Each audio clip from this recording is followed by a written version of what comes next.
Assalamualaikum warahmatullahi wabarakatuh. Kami dari kelompok H, Ekonomi Kesehatan, akan menjelaskan mengenai materi terkait produksi dan biaya. Adapun anggota dari kelompok kami, ada Nur Hikmah Dewi Anugrah, Afi Widiantari, dan Iva Hafizah. Selamat menyaksikan. Baik, saya akan menjelaskan produksi dan biaya. Dalam model produksi terdapat input dan output. Input disebut dengan sumber daya manusia yang dimana apapun yang digunakan untuk menghasilkan suatu output. Input tersebut berupa tanah, modal, organisasi, dan tenaga kerja. Namun yang akan kita jelaskan di sini adalah tenaga kerja dan kapital. Selanjutnya yaitu output. Output itu adalah hasil produksi yang dihasilkan, yang dimana dapat kita simbolkan dengan Y.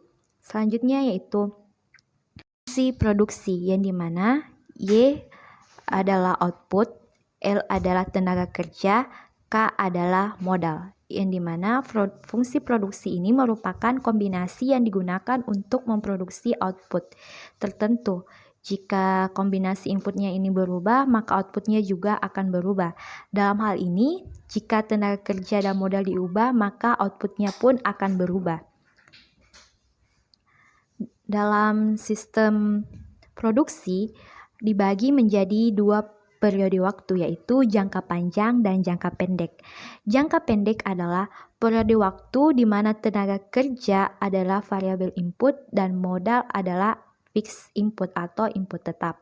Yang dimana variabel input ini adalah input dalam proses produksi yang dapat berubah, sedangkan fixed input ialah input yang tidak dapat berubah. Jangka panjang adalah ketika kedua inputnya dari variabel itu dapat berubah, artinya dapat dilakukan pada perubahan tenaga kerja dan perubahan pada modal. Yaitu konsep-konsep input dan output. Yang pertama itu TP atau total output, atau dapat kita juga sebut dengan total produksi, yang dimana yang dihasilkan dalam suatu perusahaan, dimana TP ini adalah total output yang tergantung dari berapa banyak tenaga kerja dan bagaimana banyak modal ini digunakan.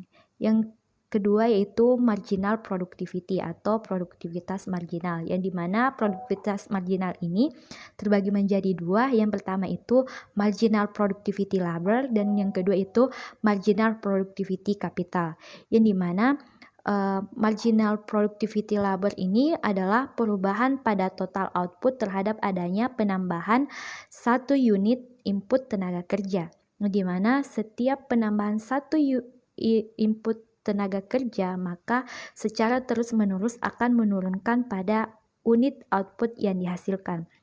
Hal ini disebut dengan diminishing return.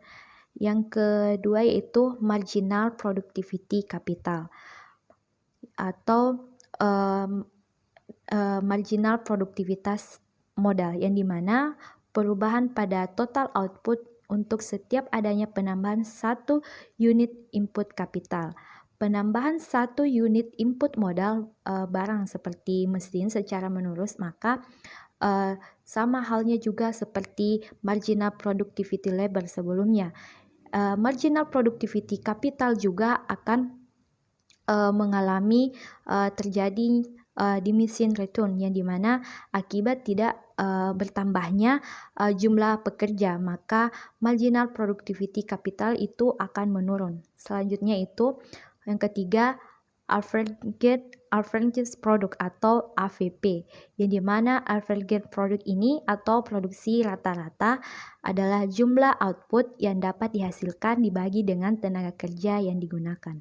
Oke, jadi dari diagram sebelumnya ya, Anda membawa lebih banyak pekerja produktif dan total produk Anda meningkat pada tingkat yang sangat tajam, dan pada saat itu Anda juga dapat memahami bahwa peningkatan output ini akan lebih tinggi.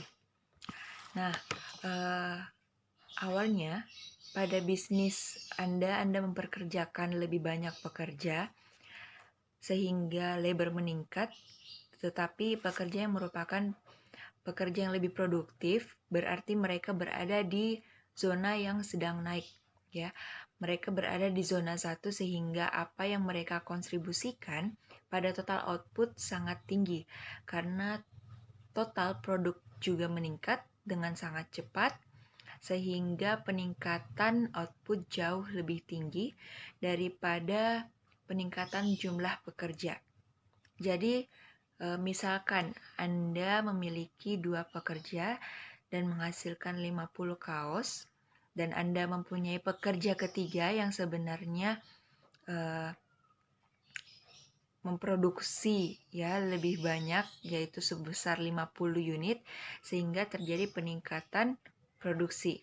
Ya, pekerja produktif awalnya ketika produktivitas marginal meningkat, berarti Anda rata-rata mempekerjakan lebih banyak pekerja produktif dan produk juga meningkat pada saat itu, tetapi perlu diketahui bahwa kurva produk rata-rata terletak di bawah kurva produk marginal, yang berarti ketika rata-rata produk marginal lebih besar dan produk rata-rata berarti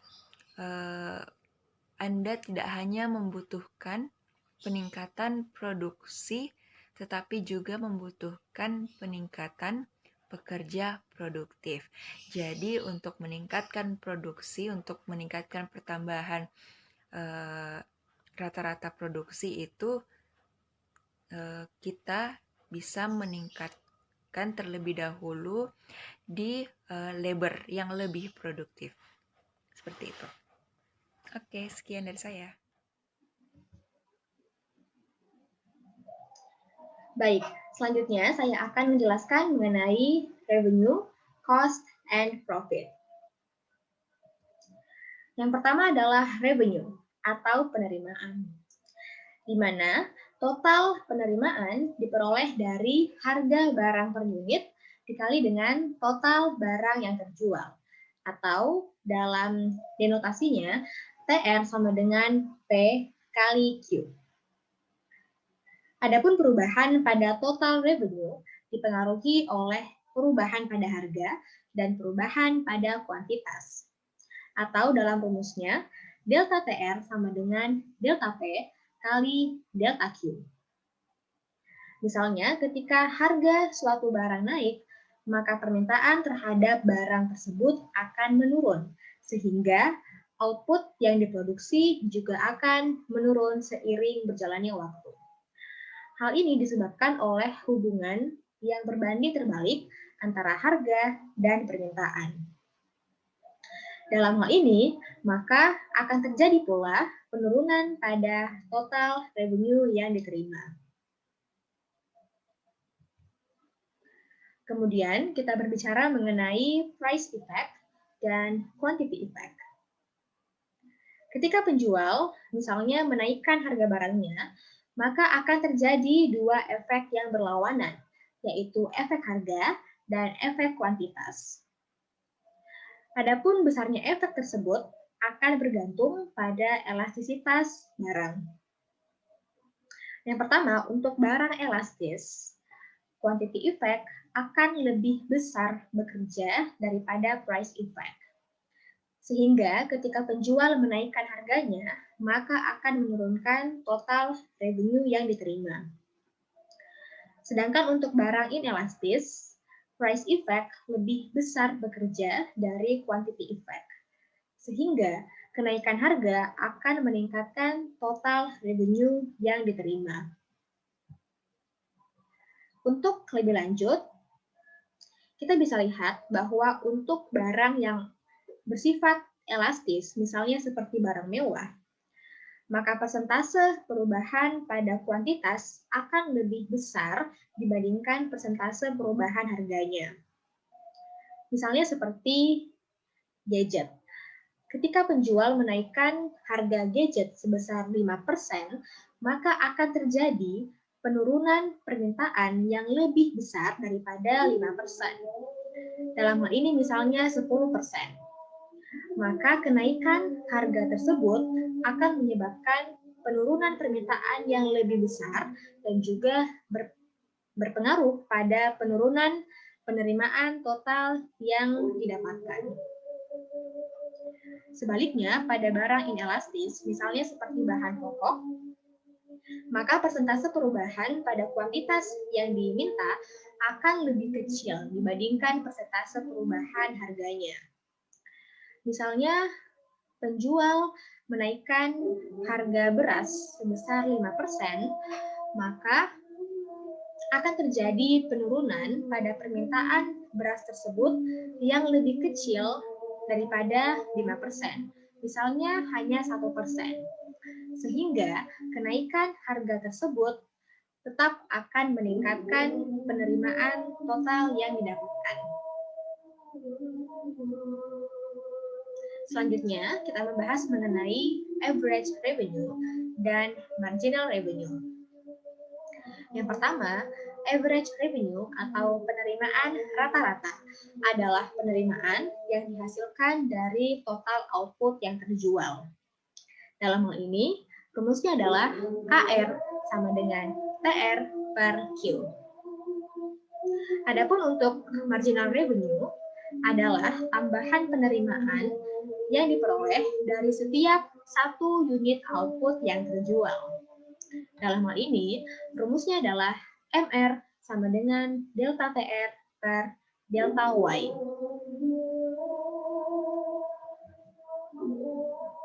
Selanjutnya, tentu dalam memproduksi suatu output atau suatu barang, maka akan mengeluarkan yang namanya biaya. Yang pertama, kita membahas mengenai biaya total atau total cost yang dikeluarkan. Dalam hal ini, kita mengasumsikan bahwa untuk memproduksi output sebesar Y, maka akan membutuhkan dua input. Dalam hal ini yaitu L atau labor atau tenaga kerja dan juga K atau kapital. Dalam hal ini adalah mesin. Pertama-tama, kita perlu mengetahui bahwa harga untuk labor adalah W, dalam hal ini adalah upah per tenaga kerja. Kemudian harga untuk kapital, yaitu mesin yang kita gunakan, itu didenotasikan dengan simbol R, yaitu harga sewa per unit mesin tersebut.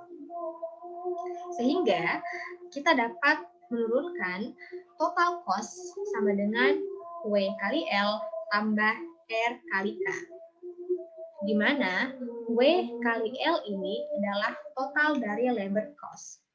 Atau dengan kata lain, bahwa W kali L adalah besaran upah per tenaga kerja dikali dengan jumlah tenaga kerja yang digunakan. Adapun R kali K adalah total capital cost, atau dengan kata lain adalah besaran sewa untuk setiap unit mesin dikali dengan jumlah unit mesin yang digunakan dalam proses produksi barang tersebut. Kemudian dalam jangka pendek, salah satu input yang digunakan akan bersifat fix atau tetap.